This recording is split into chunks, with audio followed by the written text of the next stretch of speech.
The summer sun was warm that morning in 2017, and the sky above Montana's crazy mountains was clear, with just a few thin clouds drifting lazily across the blue.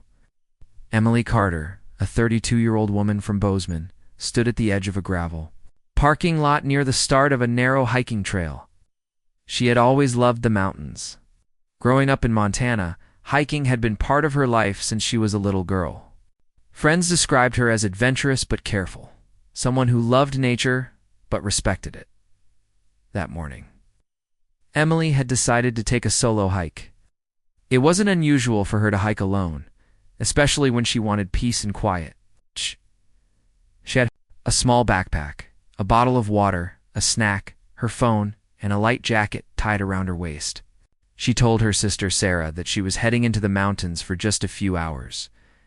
The plan was simple: follow the trail, enjoy the view, and be back in Bozeman before dinner. Sarah had smiled when Emily called. "Be careful out there," she'd said. "I will," Emily promised. "This trail isn't too hard. I'll be home by 5. Emily parked her car near the trailhead. It was a weekday, so there weren't many other hikers around, just one older couple unloading gear from their truck, and a lone man adjusting his backpack before heading in another direction. Emily gave them a friendly nod, locked her car, and stepped onto the path. The air smelled fresh, mixed with pine and the faint scent of wildflowers. The crazy mountains had a beauty that was both breathtaking and intimidating. Jagged peaks rose in the distance, their rocky sides catching the sunlight. Streams of melting snow trickled down into deep valleys, and the forest stretched for miles, thick with evergreens and hidden wildlife. Emily walked at a steady pace. She liked the quiet. The only sounds were her boots crunching against the dirt and the occasional bird call. She paused now and then to take pictures with her phone, a cluster of purple wildflowers, the sunlight filtering through the trees. The wide view from a small clearing. As she climbed higher, the path became narrower, winding along the edge of a steep slope. A cool breeze swept through, rustling the branches. Emily zipped up her jacket and kept going, feeling strong and confident. She had hiked tougher trails before, and this one felt manageable. By midday, she reached a small ridge, with a stunning view of the valley below. She sat on a rock, drank some water, and ate a granola bar. She pulled out her phone to check for service, but there was no signal. It didn't surprise her. Much of the mountain range had no cell coverage. She wasn't worried. She was used to being offline during hikes. After resting for a few minutes, she stood up, tightened the straps on her backpack, and continued along the trail. The sky had changed slightly. Clouds were gathering in the distance. They didn't look dangerous yet, but they made the air feel cooler. Emily thought about turning back sooner than planned, but her curiosity pushed her forward. She had read that there was a hidden meadow about an hour further along. She wanted to see it. Around 2 p.m., Sarah sent Emily a quick text. "How's the hike going?" The message stayed unread. Sarah assumed her sister didn't have service and would reply later. Back on the trail, Emily reached a section where the path became less clear. Fallen branches and rocks covered parts of it, and in some spots, it split into faint side trails. She paused, looking around for the main route. The sound of rushing water caught her attention, a stream nearby. She decided to follow the sound. Thinking it might lead her to a landmark she recognized from the map, she stepped carefully over the rocks. Her boots brushing against damp moss. The forest felt denser here, the light dimmer. The air had a sharp smell of rain, even though no drops had fallen yet. Emily checked her watch. Still enough time to make it back before dark if she didn't linger too long. By late afternoon, the clouds had thickened and the wind had picked up. Emily began to make her way back toward where she believed the main trail was, but something felt different. She recognized some of the trees and rocks, but the path didn't look exactly the same as before. She quickened her pace, glancing up at the sky. At the parking lot, hours later, Sarah's worry began to grow. The sun was setting, and Emily's car was still there. The older couple who had parked nearby had already left. There was no sign of Emily by nightfall. Sarah's calls went straight to voicemail. She drove to the trailhead herself, hoping to see her sister walking out of the forest. But the path was empty, and the only sounds were the wind and the rustle of leaves. Sarah called the sheriff's office, her voice trembling, within hours. Search teams arrived with flashlights and headlamps. Volunteers combed the trail, calling Emily's name into the darkness. Helicopters circled overhead the next morning, scanning the area with infrared cameras. Search dogs sniffed the ground, but the scent trail vanished near a rocky slope. Days passed, and the search grew wider. They checked rivers, ravines, and mountain ledges. No trace, no footprints, no clothing, no backpack. It was as if Emily had simply disappeared into the mountains. By the end of the second week, the official search was scaled back. Her family refused to give up, but the reality was sinking in. The crazy mountains were vast, wild, and unforgiving. Even an experienced hiker could vanish without a trace. Locals whispered theories. Maybe she had been injured and was somewhere no one could see. Maybe she had fallen into deep water, or maybe she had chosen to disappear. But for those who knew her, the last idea made no sense. Emily loved her life, her work, and her family. She wouldn't have left them on purpose. When the snow came that winter, it covered every sign of her passing. The trail looked the same, as it always had, quiet and beautiful, holding its secrets. For Sarah, the hardest part was the silence. Every time she saw the mountains on the horizon, she thought of her sister somewhere out there, lost in a place they had both loved since childhood. The unanswered question of what happened that day would haunt her for years to come. The years after Emily's disappearance felt both long and short for her family. Each day without answers was heavy, yet somehow 6 years passed in what felt like a blur. For Sarah, life moved forward in small steps, but the absence of her sister was like a shadow that never left. In the first year, the family did everything they could to keep the search alive. They organized new search parties every season, hoping that when the snow melted or when the leaves fell, something might be revealed. Volunteers still came, friends, neighbors, even strangers who had read about Emily's case in the news. Every time they returned from the mountains, they came back empty-handed. Sarah also learned how quickly attention fades. In the first weeks, Emily's name had been in every local newspaper. People stopped her in the grocery store to offer comfort or share rumors they had heard. But by the second year, only the most dedicated people still asked about her. Most had moved on. 2 other stories, other news. Still, Sarah refused to let Emily's memory fade. She created a small website with photos of her sister, details about the case, and contact information for tips. She shared updates on social media, posting old hiking pictures of Emily with captions like, "Still missing, still loved, still searching." Every anniversary of her disappearance, Sarah organized a memorial hike to the trailhead where Emily's car had been found. Friends and family would walk together, leaving wildflowers and handwritten notes tied to small rocks. There were moments when hope sparked again. Once, 2 years after the disappearance, a hiker claimed he had seen a woman who looked like Emily near a highway in Idaho. Sarah drove there the same night, searching gas stations and rest stops, but it wasn't her. Another time, someone sent an email saying Emily might have been seen working in a cafe in another state. That lead also ended quickly. Each false lead hurt more than the last. It was like opening a gift only to find it empty. And every time, Sarah had to remind herself that her sister's story mattered, even if the answers stayed hidden. By the 4th year, the official investigation had gone quiet. Detectives still kept a file, but there were no new developments. Sarah had learned to read their faces when she visited the sheriff's office. They cared, but they had no idea what else to do. The crazy mountains had taken people before, and, in many cases, the wilderness simply didn't give them back. The family tried to honor Emily in other ways. They started the Emily Carter Trail Fund, raising money to improve safety signs and trail markers in remote hiking areas. The idea came from Sarah's belief that if her sister had found clearer directions, maybe she wouldn't have gotten lost. The fund also provided small emergency kits for hikers, whistles, reflective blankets, tiny water filters, things that could make the difference between survival and disaster. But even with these good works, the weight of not knowing was exhausting. Sometimes Sarah dreamed about Emily, sometimes finding her alive, sometimes hearing her voice call from far away. Waking up from those dreams was the hardest part. The mountains themselves became bittersweet for Sarah. They had been a place of peace for both sisters, a place to breathe and feel free. But now, every time she saw the jagged peaks in the distance, she thought about the day Emily walked into them and never came back. 5 years after the disappearance, Sarah returned to the trailhead alone. It was early autumn, and the air had that cool edge that hinted at winter. She stood by the spot where Emily's car had once been parked, the gravel crunching under her boots.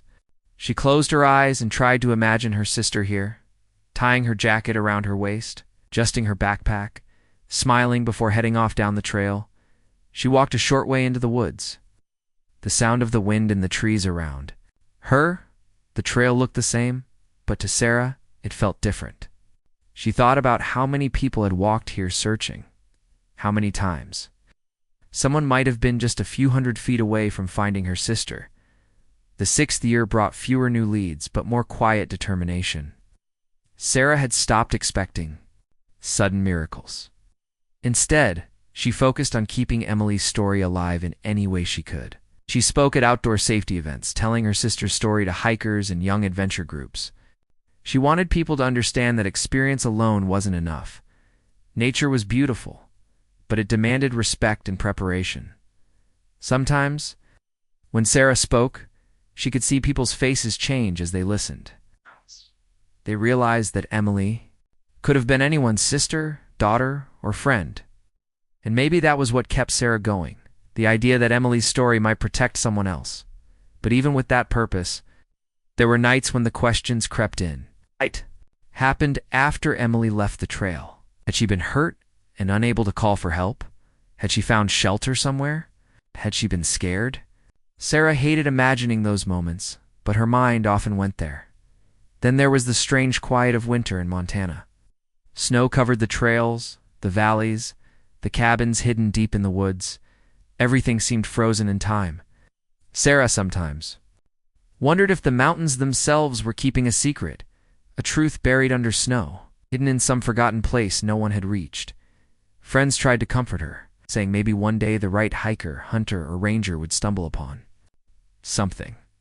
It was small hope, but it was something by the end of the 6th year. The crazy mountains had seen many seasons come and go since Emily's last hike. The pine trees had grown taller, the streams had shifted with each spring thaw, and the trails had been worn by countless new footsteps. But for Sarah, the story had not changed. Emily was still missing, still somewhere out there in the wild. And then, just when Sarah had begun to think no new clue would ever surface, the call came, the one that would change everything. A forest ranger, miles from the nearest road, had found something strange in a remote cabin's chimney. Something that might finally answer the question that had haunted Sarah for 6 long years. It was late autumn when the call came in. The air in Montana had already turned crisp, and the higher peaks of the crazy mountains were dusted with early snow. A forest ranger named Mark Donovan was doing a routine patrol in one of the most remote sections of the forest. The area he was checking was far from any road, so he had hiked in with his pack, planning to be out there for at least 3 days. Mark knew these mountains well. He had spent years walking their trails, clearing fallen branches, checking for damage after storms, and making sure no one was breaking camping rules. This time he had been sent to investigate reports of vandalism in an old hunting cabin deep in the woods. The cabin was one of those places most people didn't even know existed. No signs pointed to it, and the only way to reach it was by following a narrow, overgrown trail for miles. When Mark reached the cabin, he could tell it hadn't been used for a long time. The wood was weathered and gray, and the roof sagged in one corner. A layer of pine needles covered the porch, and the door hung slightly, crooked on its hinges. He stepped inside, shining his flashlight into the dim space. Dust floated in the air, and the smell of damp wood mixed with something else, something faint but unpleasant. At first he thought it might just be the scent of a dead animal somewhere nearby. In cabins like this, It wasn't unusual to find squirrels or birds that had gotten trapped inside. Mark walked through the single room, checking for damage. The windows were cracked, and the floorboards creaked under his boots. In one corner, there was a rusty wood stove, and against the back wall, a large stone fireplace with a tall chimney. It was near that fireplace that the smell grew stronger. Mark knelt down, looking at the hearth. Ash and bits of wood lay scattered inside, but something about the chimney flue caught his eye. It wasn't fully open. There seemed to be something blocking it partway up. He grabbed his flashlight and aimed it upward into the chimney. At first, he saw only shadows and bits of soot, but then something pale and fabric-like caught the beam of light. He frowned, leaning closer. The shape didn't look like an animal. Curious, Mark stepped outside and went around the back of the cabin where the chimney rose above the roof. Climbing carefully, he peered down from the top. That was when he froze. Inside the narrow shaft, wedged tightly, was something unmistakable, a human shape. The sight made him take a step back, his breath catching in the cold air. Mark didn't try to touch anything. He knew right away this was a crime scene, or at least the site of something tragic. He pulled out his radio and called it in, his voice steady but tense. Within hours, a team of deputies and investigators was making their way toward the cabin. It was evening by the time they arrived, and the forest was already growing dark. The team set up bright lamps around the cabin, their light cutting through the shadows. Inside, they carefully worked to remove whatever was lodged in the chimney. It wasn't easy. The shaft was narrow, and the body was stuck in such a way that it had clearly been there for a very long time. Every movement sent small showers of soot falling to the floor, finally. After hours of careful effort, they managed to bring the remains out into the open. Time and nature had done their work, but enough remained to show that this had been a woman. Alongside her, tangled in the debris, was a weathered backpack. The investigators set the items gently on a tarp. The backpack was covered in dust and ash, but still held together. They unzipped it. They found a few things inside. A water bottle, a small flashlight, a worn notebook, and something that made everyone stop for a moment. A driver's license with the name Emily Carter. One of the deputies glanced at Mark. "Is this the same woman from that missing hiker case?" Mark nodded slowly. He remembered the posters.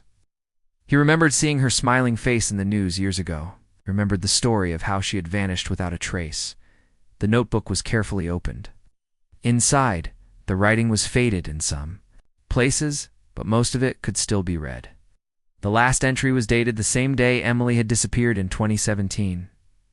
In shaky handwriting, she'd described hiking in bad weather and finding this cabin. She'd written that the door was locked, but she could smell smoke inside, a sign someone had been there before. She had decided to try to get in through the chimney, thinking she might find warmth or shelter. The rest of the pages after that were blank. Outside the cabin, investigators stood in the cold night air, quietly processing what they had just found. They knew this discovery would finally bring closure to a family that had been searching for 6 long years. But it was also deeply heartbreaking. Mark walked a short distance away and looked out into the trees. He imagined Emily alone in the mountains that day, trying to survive. He thought about how close she had been to shelter and how tragically that chance had turned against her. Before leaving, the team covered the fireplace opening with boards, marking the cabin as off-limits for anyone who might wander by. The remains and belongings were carefully packed for transport back to the county, where forensic experts would confirm the identity and examine every detail in the glow of the lamps. With the forest silent around them, the scene felt frozen. In time, a place where the answer to a long mystery had finally been uncovered, but at a price no one had wanted to pay. The next step would be the hardest, telling Emily's family what had been found in the chimney of this lonely, forgotten cabin deep in the crazy mountains. The call to Sarah came early in the morning. She had just poured herself a cup of coffee when her phone rang. Seeing the number from the sheriff's office, her heart skipped. 6 years she had received many calls from authorities, but most had brought nothing new. Still, she always answered. "Sarah," the voice on the other end said softly, "we've found something. Believe it may be connected to your sister." Her hand tightened around the phone. "What? What do you mean?" she asked, her voice Trembling, the officer spoke slowly, explaining that a forest ranger had discovered human remains in an old cabin deep in the crazy mountains. Alongside the remains, they had found items including a driver's license that belonged to Emily. They would need Sarah to come to the sheriff's office to speak in person. When Sarah arrived, the air in the building felt heavy. She was led to a small room where two detectives sat at a table. On the table was a folder, a clear evidence bag containing a silver bracelet with the engraving Emily, and a weathered, ash-stained notebook. "This is hers," Sarah whispered. As soon as she saw the bracelet, it was the one she had given her sister for her 30th birthday. One of the detectives nodded. "We're very sorry, Sarah. Based on what we've found, we believe your sister died in that cabin 6 years ago." They explained everything they knew so far. On the day Emily disappeared, the weather had turned worse than she expected. In her notebook, she had written that she was cold and saw a small cabin. The door was locked. Believing the cabin might have a fireplace inside, she had tried to enter through the chimney. "We think she got stuck," one detective said gently. "Once she was inside the chimney, she couldn't move up or down. The cabin is far from any trail. No one came by to hear her or help her." Sarah sat quietly, holding the bracelet in her hand. The image of her sister trapped like that made her chest ache, but at least now she understood why no one had found her. All these years, the detective slid the notebook toward her. "You don't have to read this right now, but you might want to know." Her last words were calm. She thought she'd be rescued. Sarah opened the notebook with shaking fingers. The handwriting was familiar, looping letters, slightly slanted to the right. The last page wasn't a panicked note. It was a short message. "Found a cabin. We'll wait here. Someone will come soon. I'm tired, but okay." Oh. Tears filled Sarah's eyes. The thought that her sister had been hopeful in those final moments was both comforting and heartbreaking. The sheriff's office told her the remains would be confirmed through DNA testing. But there was no doubt in their minds it was Emily. They gave her the few personal items recovered from the backpack, the water bottle, the small flashlight, and the notebook. Each one felt like a piece of her sister's final day. Over the next week, news of the discovery spread quickly. Local papers ran the headline, "Missing hiker Emily Carter found after 6 years." Reporters called Sarah, asking for statements, but she spoke only once. In a quiet interview, she told them, "We finally know where she is. We finally know she wasn't lost forever. She's coming home." The community reacted with sadness and relief. People who had joined the early searches sent messages of sympathy. Some shared memories of those long days combing the trails, saying how much they had wanted to bring her back then. One afternoon, Mark Donovan, the ranger who had found the remains, came to meet Sarah. He explained in detail how he had come across the cabin and what he had seen. He apologized for the pain the discovery had caused. But Sarah shook her head. "You gave us an answer we've been waiting 6 years for," she said.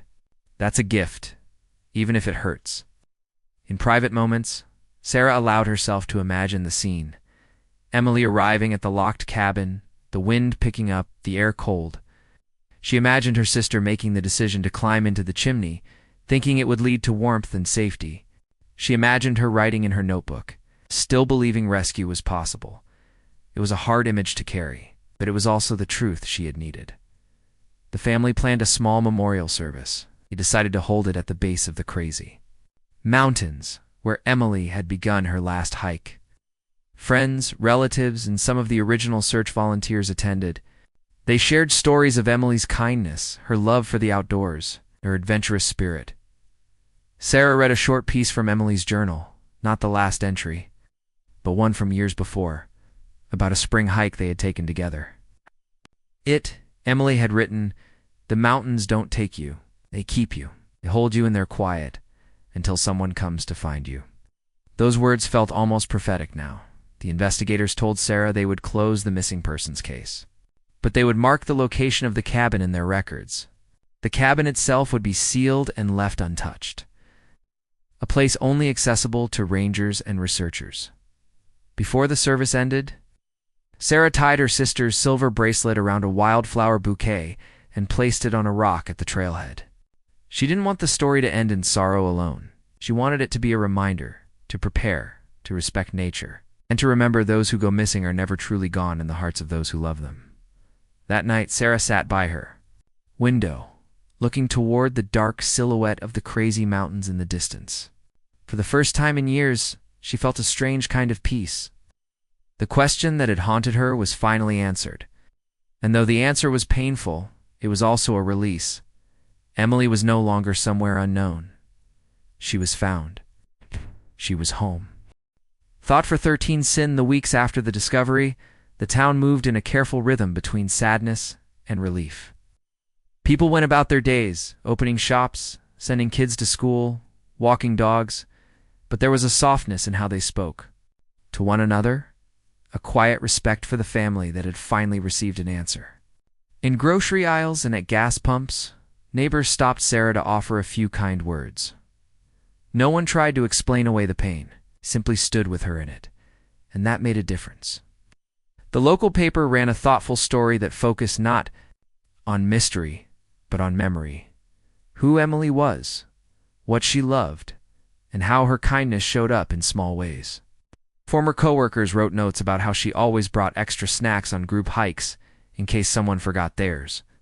A teacher who had taken her outdoor class years earlier said, "Emily had taught the group how to read the sky for weather changes and how to listen to the forest. She made us brave, but also careful," he wrote. Sarah chose to speak once more, not to reporters, but to the community itself. At the library, the town hosted a gentle evening of remembrance. People brought tea and cookies. The room smelled like old books and lemon cleaner. Mark Donovan, the ranger, sat quietly in the back. Sarah read a short passage from Emily's notebook, not the last one, but one from a spring hike long before.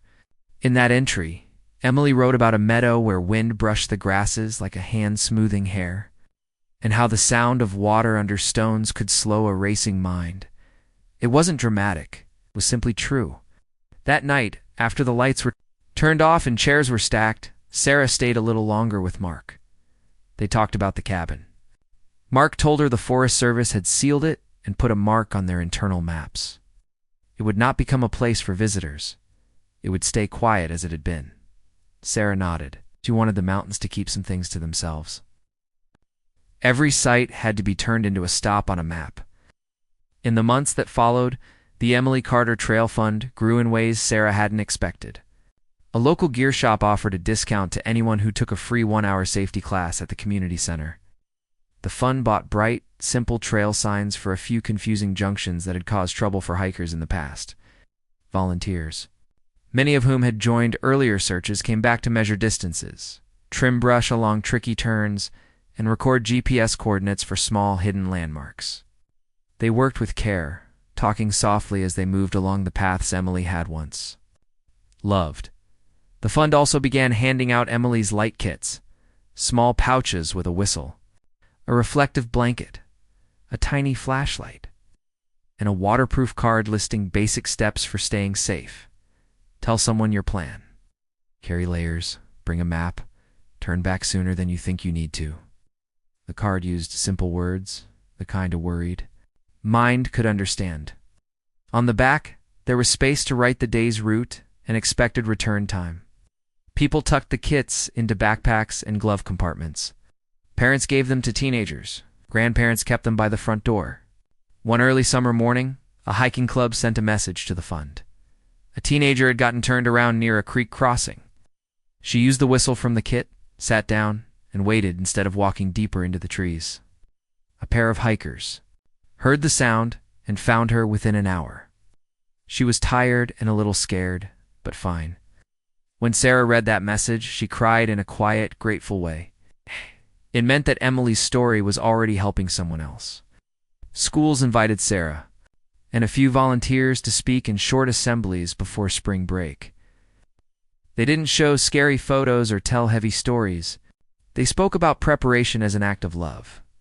Love for the people who waited at home, and love for the self who wanted to return safely. Students asked good questions. How do you know when to turn back? What if there's no signal? You see a cabin, and no one is there? The answers were simple and clear. Carry a paper map. Leave a note about your plan. If a cabin is locked, don't try to enter. Find shelter under a tree, make yourself visible, and wait. Mark began hosting seasonal ranger talks at the trailhead on the first Saturday of each month. He brought laminated maps and a stack of the Emily's light cards. He showed people how to use a compass and how to look for trail markers after wind or snow had changed the land. He spoke with calm steadiness, never rushing, never making people feel small for what they didn't know.